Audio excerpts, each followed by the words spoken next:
Marisa, if I can start with you, if we can just unmute you. Marisa, I'd like to know for you, how has the global landscape changed since the global lockdown was put in place a few weeks ago? So firstly, hi Mark, and thank you so much for inviting me to be part of your panel. And through Alex, I was invited, as Alex and I have worked together and done a few projects. And welcome to everyone who's dialed in. It's great to be here. So just a little bit of context. I moved from Cape Town to Tel Aviv 6 years ago, and I've been working purely in the high-tech sector. So everything I'm going to share with you is really from that perspective, from more of the USA, the British, EMEA, we call it, and the APAC, which is the Asia regions. And just to give you a little bit, a brief sort of catch-up, Israel has been out of lockdown pretty much for the last 3 weeks. And one of the things that we've seen here is that every week brings a new mindset, a new set of challenges. So one of the things that's been incredibly interesting is to watch how people have been forced to make quick decisions and be super adaptable. So a lot of the companies that I'm working with are sometimes 36,000 people. To get a decision to go ahead with something can take 3-4 months. What we've seen and what our clients have seen is that actually we can be much more efficient in the way that we make decisions. We don't have to have so much bureaucracy. So one of the things that is really emerging is speed and adaptability and growth mindset, really being able to keep up and reflect on your mindset and keep the pulse of what's happening. So that's actually weirdly forced people in the high tech who are not emotionally often very fluid to be incredibly empathetic. We've even got CEOs writing letters about burnout and spending time with family and taking 1 day off a month or 2 days off a month for yourself and rest. Where normally we see that high-tech CEOs are not known for their empathy. So a lot of these things have been fast-tracked, and also digital transformation. Everyone's been talking about the cloud and digital transformation. Actually, what COVID has done is just really supersonic that, and everyone now has to be adept at running their business in the cloud and virtually. So people who've been tech resistant, I'm not, even though I work in tech, I'm not the most tech person, but you have to learn how to operate your Zooms, your breakout rooms. You have to find out what people find connective and engaging and exhausting. So I think the last thing as well that we really have seen is that companies are putting a whole lot more stress on mental health, looking after their employee engagement, energy, and being known in the marketplace to be companies that responded in a caring way. So I think what we've really seen is a super shift towards that, whereas we were in the baby steps of that. Now it's sort of hyper growth in those areas. And the work from home scenario where some companies were resistant, I think that's going to see a huge change and a big impact on commercial property rentals. I think we're going to see a lot of companies cut their physical presence. So actually less offices in a way, but still a need, still a need. Great. Thank you very much, Marisa. Alex, if I can ask you to unmute yourself and just perhaps answer the same question from your point of view. Thank you, Mark, and thank you, everybody. And it's lovely to be here to chat to everybody. And yes, I have had also the same as Marisa had the experience to see the embracing of the tech side. And obviously in my business coaching, a big focus of our business is around helping people embrace the digital landscape and people being forced to do that. So that's been the one thing. The interesting thing that has come also of that is seeing how many companies, particularly those that maybe were resistant of remote work and embracing more digital tools, maybe found themselves a little ill-prepared for the sudden need to be able to work remotely. We're seeing things like companies trying to recreate their company corporate culture in a remote world, and it doesn't quite work exactly the same. Using tools like we've seen a sudden increase of using Zoom and trying to use Zoom to redo all your meetings, etc., when companies who typically have always been remote companies actually use a lot of other tools to help for efficiency, productivity, etc. And then the other thing, and obviously this is an industry that's quite close to my heart. I've been for many years in the hospitality and the tourism industry. South Africa is obviously very reliant on tourism, and we are still very much in lockdown. And we've seen also the economic impact of lockdown, and we're seeing how some industries are completely been destroyed through it, and obviously that has repercussions for people, their livelihood. A lot of people are left with very little choices for them, or are being forced to have to be creative at how they go about making an income for themselves, particularly for people who are in smaller businesses or are in the face-to-face service industry, which is a lot harder to adapt into the remote or digital space. So I think those are the two key things that I've certainly seen the most of in my work. Great, thank you, Alex. Okay, Cindy, if you can unmute yourself and perhaps share your perspective on that question. A little bit like Alex, a lot of my clients are based in the hotel industry and tourism. And that's been really interesting because there's so much uncertainty as to what is going to happen and when it's going to happen. And whereas, people were able to model around, 1-year strategies, 3-year strategies. They don't have that anymore. And it's quite interesting to see how certain people are fumbling around that sector and around sort of not being in the moment and possibly creating innovation with what they have. So that's been interesting to work with. But the sector that I have been working with a lot is the spiritual sector, obviously with my background, and that has just been extraordinary. People who are using their intuition at the moment and connecting and letting that flow of their innate intelligence come through seem to be tapping into really good energies and are able to be in the moment, pivot and be like that. And I think that is going to become more of a word rather than using intuition. I think innate intelligence is a soft word for corporate that one could use.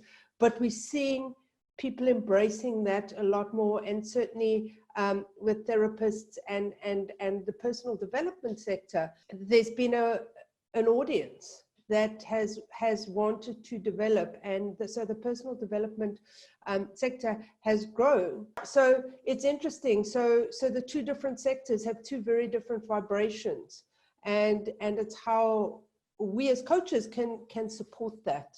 And that for me is sometimes I'm not quite sure what that might be. Right, thank you, Cindy. So the next question then naturally springs from this. What are the ramifications of these changes? And perhaps Marisa, maybe you can lead us in with that question. What are the ramifications of all these changes? Look, I think that I'm going to talk from the perspective of, as a coach and having your own business and supplying this market. So the short-term ramifications have been, but I'm starting to see a thaw, is that all budgets are frozen. So if you're looking for new business in terms of big processes and projects, and one of the differences that I had to really adapt to when I left South Africa is that a lot of my work with teams was process work. I would be able to do a program over 9 months, and when I went into the global tech sector, they have ADHD. Practically everyone's got ADHD. So if you talk to them about 5 group sessions, they all freeze. So I had to adapt work to be much shorter and sharper. And I think with this current environment, that's actually escalated. People don't have the bandwidth for long processes or big processes, especially in groups. So I think one of the ramifications is altering your content in bite sizes, digestible sizes, rather than much deeper processes.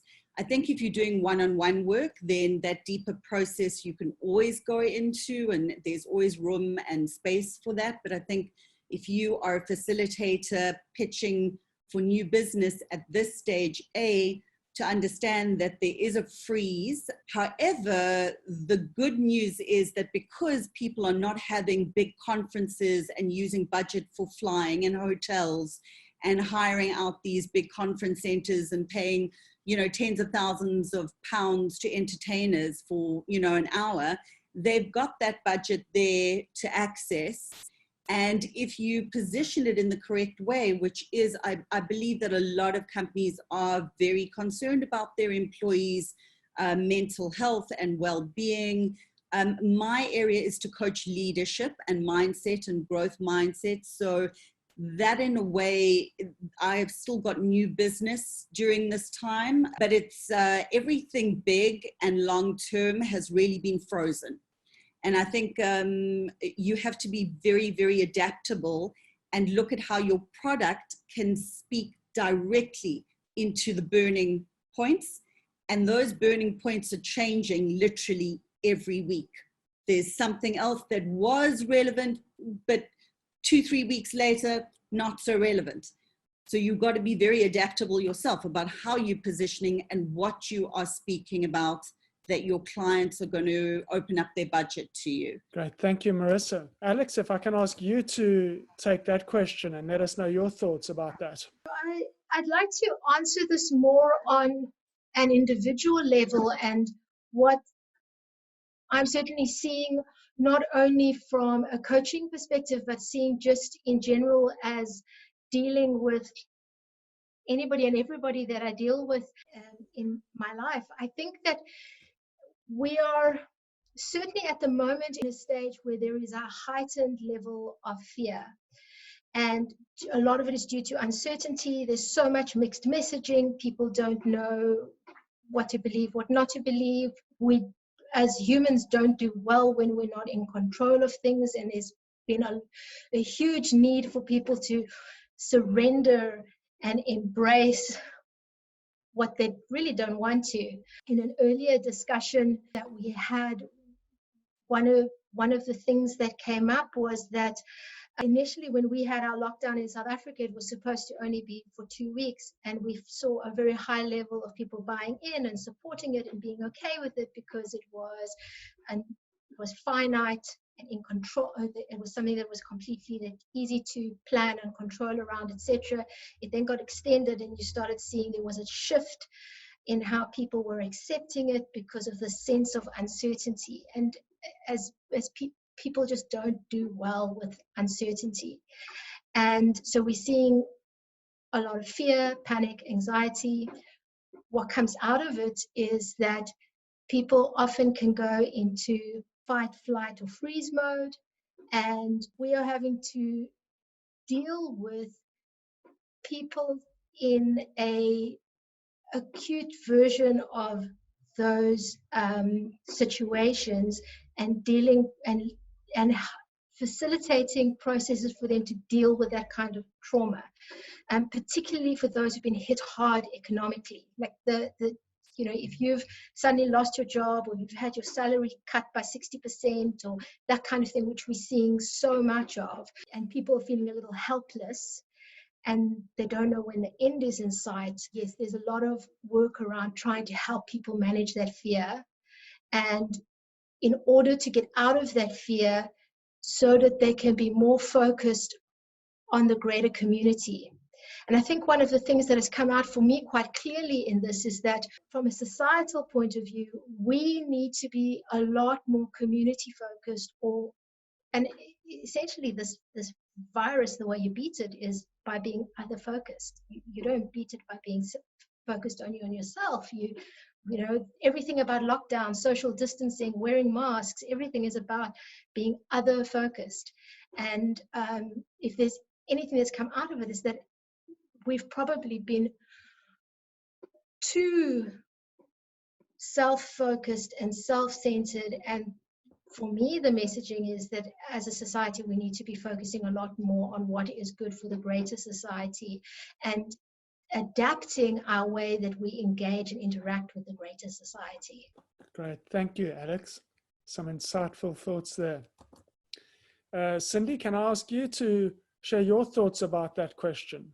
I know we have a number of people that I see from around the globe, and and that's very heartwarming for me. I think in South Africa, in terms of, we still have models and business models here that are quite old-fashioned in terms of they have old-fashioned hierarchies, they manage through fear, blame, that kind of culture. And I think we're starting to see, and also with the racial tension that we feel here, that hierarchy, this is not a disease for those people or these people, it's been across the board. And we have seen a unitedness in South Africa that's gone beyond the color that we're so used to talking about. Certainly in the first few weeks, now that it's come back to it, you know, us not all focusing, you know, when it was lockdown and we couldn't do anything, we were all facing in the same direction and all on the same page, and we were all in it together. And at that time was, I think for the first time ever, was a real feeling of oneness of our country, and how, for me, we can tap into that and start breaking those borders, start creating the divide, that humanitarian side of sharing the gap. And I think it's an opportunity for us at this time, as facilitators of conversations with leaders. How are we, what are the questions we're asking? What are we prodding in order to bring that change? And is it our role? And those are the questions I'm asking. And I'd love to debate that for ages with a whole lot of coaches, but those are the questions I'm asking myself, because I would like to see a world that has more of a oneness rather than a us and them, and the egocentricness that we've seen in the capitalism that we've seen over the last sort of 5 years. So for me, is this the chance to change? Is this the chance to bring in light? Is this the chance to lessen the gap? Thank you, Cindy. I suppose that leads naturally on to another question. What are the changes that we need to make, perhaps individually or in our work or with our businesses? What are the changes that we need to make to kind of fit in, to survive in this new landscape? Marisa, if you could lead us off with that.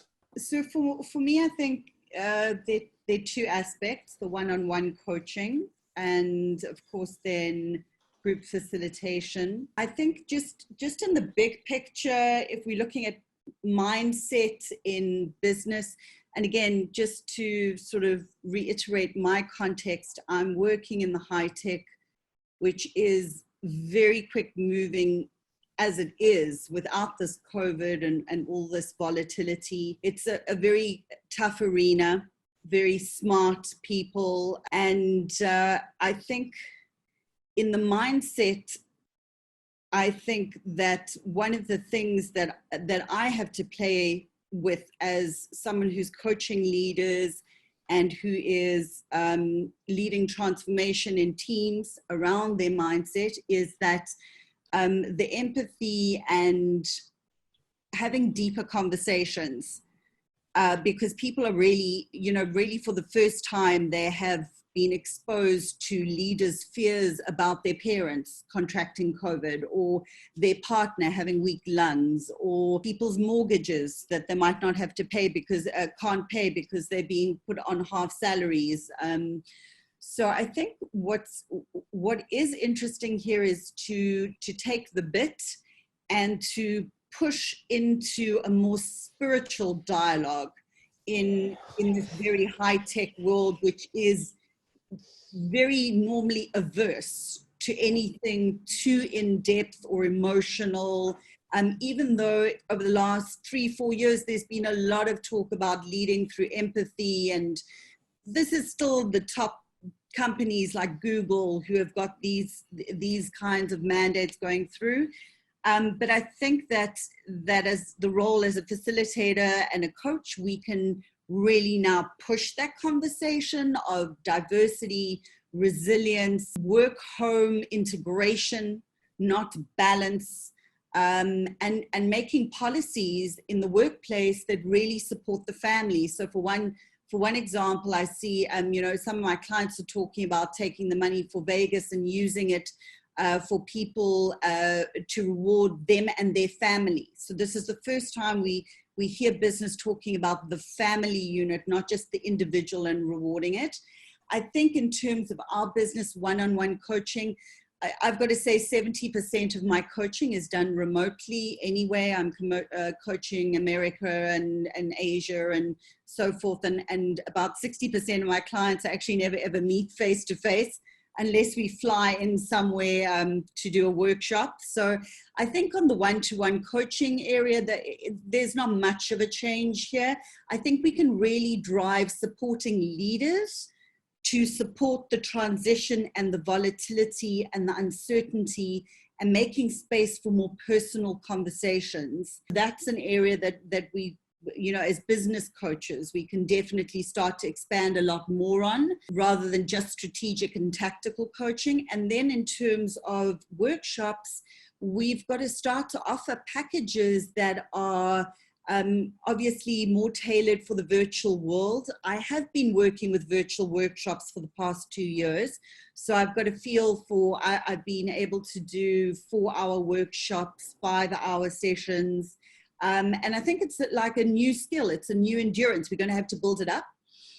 And I think we're really going to have to let go of a lot of our preciousness about how a process works and how we see the benefit of doing it step by step by step. I think we're going to have to be much more adaptable and responsible to what people really need and what they can absorb at the moment, because people are in fluctuation. They're going up and down one day to the next, 1 week to the next. And we've really got to listen as opposed to falling in love with our processes and our methodologies. So that's something that I think is really going to help people to adapt their product to the market. Thank you, Marisa. Some insightful points there. If I can ask Alex to take that further, what changes do you see necessary? One of the first things that we found that we needed to do, especially when just before lockdown hit, when we started already seeing borders closing and people started being laid off and that kind of thing. One of the first things we thought was, what can we do to support the process? And at the time, the initial thought was, well, we're online. Our businesses work wholly online. It's completely remote.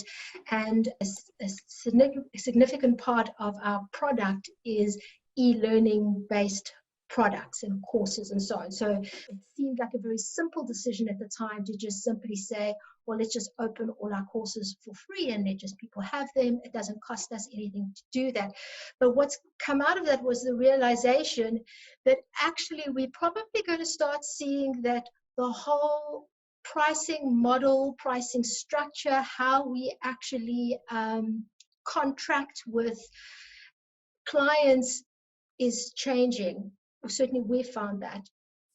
So we certainly had a lot more people suddenly needing assistance with moving into the remote space, people who maybe a year ago were not as in such a hurry and now suddenly are, but also their business or themselves were hit hard financially, and sudden but didn't maybe have the financial resources to invest, etc. So we've started doing things like playing with open pricing models or donation-based models in certain scenarios, with interestingly finding that sometimes donation-made models land up actually generating more revenue than a standard pricing model, because those who can afford land up donating more, and which lands up sponsoring those who can't, it's really interesting to see how when you leave that over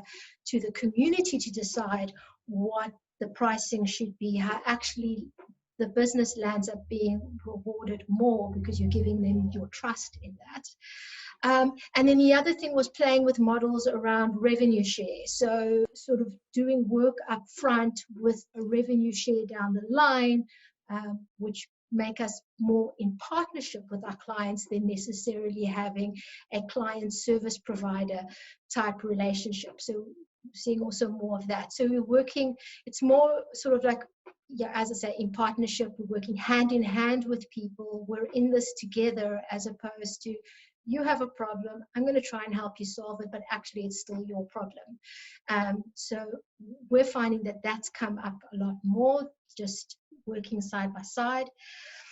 And then also I concur with Marisa around that.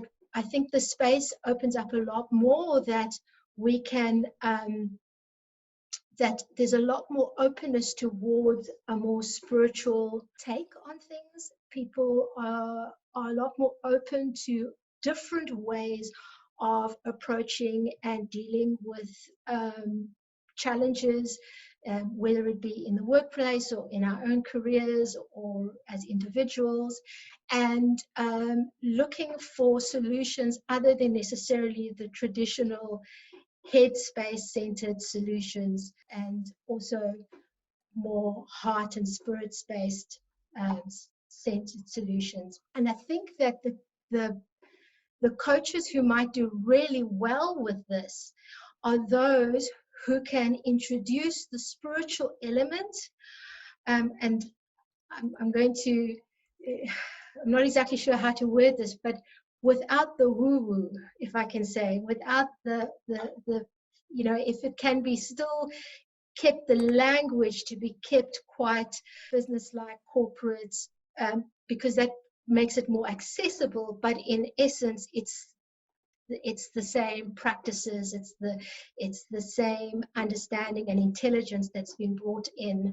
I think those are businesses little coaches that'll do well, because they can tap into that, but they're presenting it in what's more palatable for people that haven't traditionally been open to the spiritual space. And I think with this also, we're going to see that businesses are understanding more and more that they are central to community. So community isn't necessarily only there to serve them as either customers or laborers, but that it's an ecosystem that they have to work together, and that business is part of community and gives back as much as what they are taking, that it has to be a symbiotic relationship for good business to work. And we've seen that already shifting in the past years, but I think that that's going to become really critical for business, is that is really clear, that it has to be a win-win-win for all parties for business to thrive. Great, thank you, Alex. Okay, Cindy, let's pass that ball to you. How do you see changes taking place? So I think for me, I'm going to just talk about the experience that we've had with the business that we have. And to be fair, I didn't do a whole lot of coaching in the first 6 weeks of lockdown, because we were so busy taking our business from being a physical business to an online business, and how quickly could we convert that. The great thing is that our message, rather than having 8 people physically in Cape Town, we've gone from 8 to 16, and we will push that further and further. So I just like to use that as rather from a business point of view, rather than a coach point of view. I think if you can find the flow and you know, feel the fear and do it anyway. I remember saying to Mark, you know, let's just do this. And he said, but, you know, we could get 100 people, and we got 100 people. And, you know, we would struggle to get 40 people in the physical into our business. So our world came from our little beautiful fishing village that I call in Cape Town, the most beautiful place to live in the world.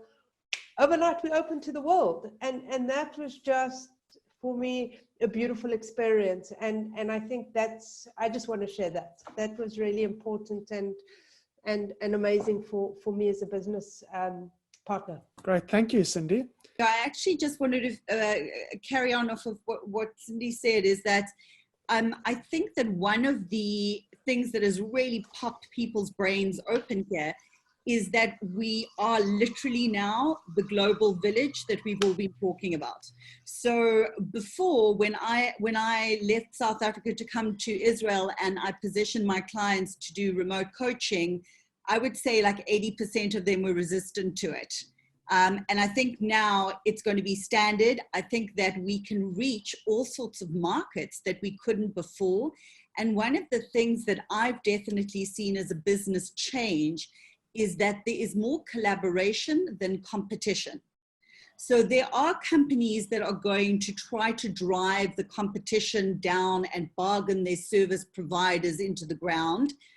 But overall, their brand will not hold up very well, because one of the key things that is now attracting talent to work for companies and clients to do business with companies is, how did you show up in the time of COVID?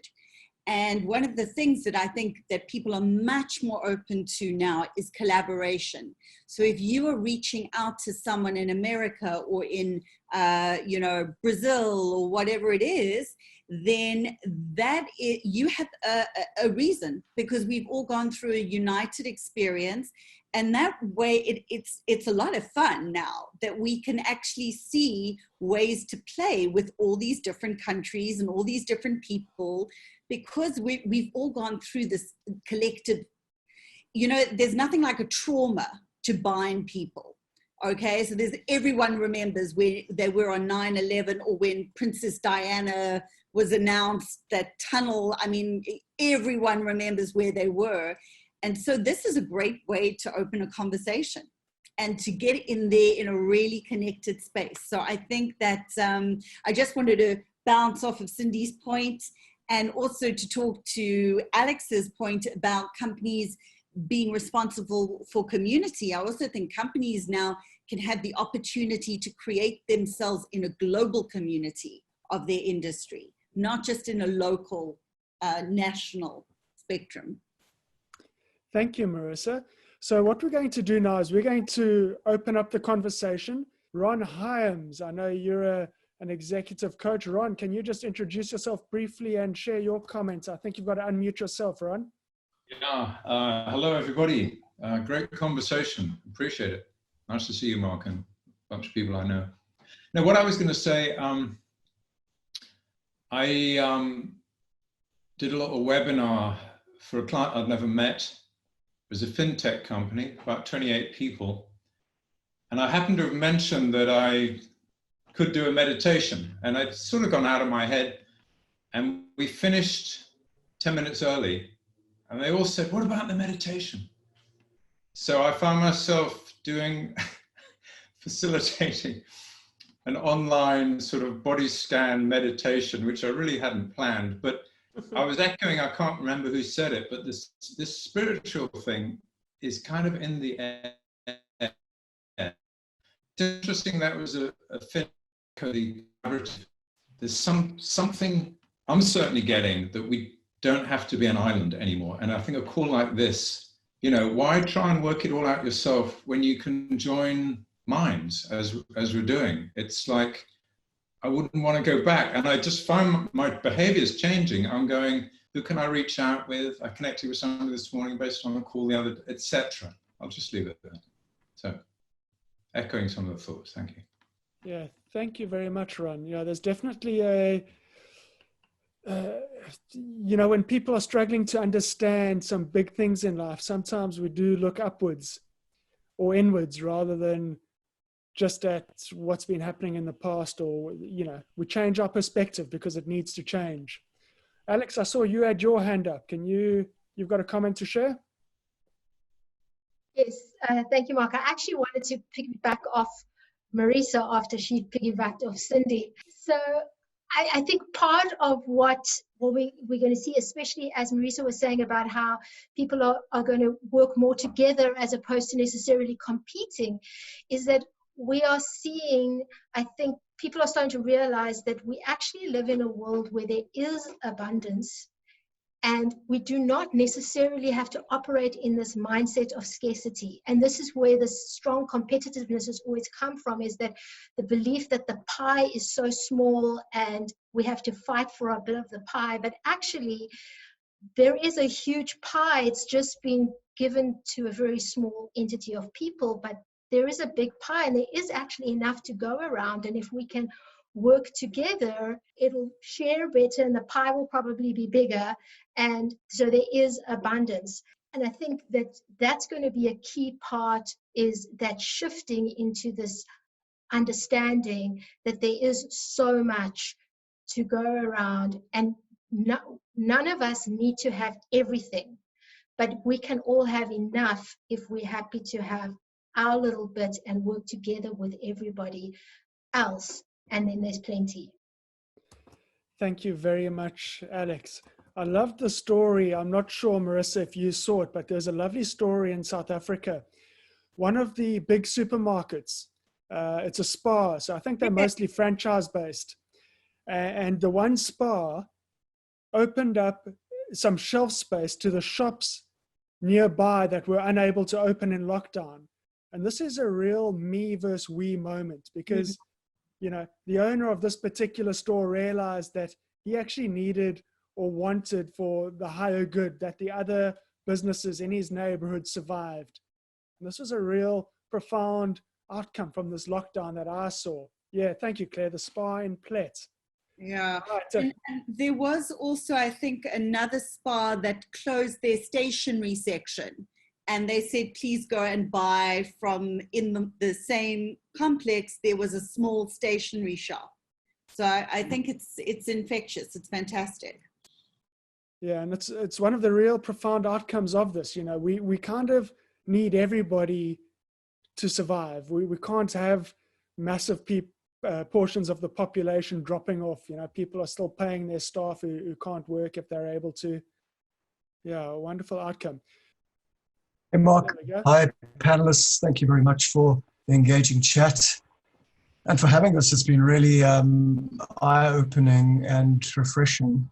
I've been in the culture consulting space for the last 3 years, and I found I've hit my head a lot against the paradigm that a lot of the medium-sized and small companies aren't ready for like a full frontal employee engagement culture analysis, really focusing on their people above their profit line. They're more focused on sustainability of their profits before their people. Still, you know, it's kind of like the old world paradigm of the zero-sum game that's playing out still. Whereas I'm seeing a lot of younger fintech companies, especially ones that are influenced by the international market, a lot more open to employee-first approaches or employee-centric approaches. My question, I'm not sure, there was a panelist who mentioned talking about the specific, it wasn't pain points, but like the burning issues that were constantly changing at quite a rapid rate. What are your clients actually talking about as burning issues at this point that we could potentially tap into and, communicate from that place when we market ourselves, when we put ourselves forward? So Paul, that was my point. And I think that I'm going to just take it back to your first thing where you say, you know, you've got these smaller companies playing some zero game and they're not, they're not putting their employees first. So there are two things here. The younger companies started by younger people are much more absorbent to the holistic approach. They're much more fluid, adaptable. They're listening to thought leaders that are more international. Anyone above the 34 age range as a leader. Not always. I've got some incredibly expansive 54-year-old leaders, but anyone generally above 34 is a little more cautious and old school kind of thing. But the reality is, Paul, and I think that's why I mentioned we've got to let go of being very precious. And the reality is that if the company is not making a profit, it cannot invest in culture shift. You know, if I've got to choose between paying a salary and paying for a program, I'm going to choose paying my salaries. And I think that as providers, we need to understand the business of their businesses more. We need to understand the economics so that when we are speaking to it, we can feed directly into what is the return of an investment if they have a culture of collaboration. That means that when you put people on half pay, they are working for greater good and they're not being resentful and working half capacity for you. So it's also about the way you shift your language to fit into what the mindset is of your company. And everything that has been discussed here and talked about here is completely sellable and practical and needed. It's just the language that we talk in. Because if you talk in what Alex said is the woo-woo language to business, even through this whole thing, they're going to back off. They're going to send their people on Microsoft training rather than the culture paradigm. So language is incredibly important, understanding the business of their business, their industry. For example, if it's a paper printing industry, has it all shut down? And then the burning points that I'm hearing are things like people not actually being, people have been overproductive in lockdown because they've had nothing to do. So we found actually that people in a way cannot separate their energy and don't know when to shut down their computers. And as a result are actually getting fatigued. So if you are in the wellness industry, this is perfect to tap into how do you keep your people focused, healthy, and open. If you're talking about culture shift, you probably want to go for things like pivoting, adaptability, being ahead of the curve, and having good relations and intuition around what's happening with your customers. So one of the things that I've been doing with my customers is to just have, hey, how are you doing? Let's have a glass of wine chats. And I always say to them, let's do 20 minutes.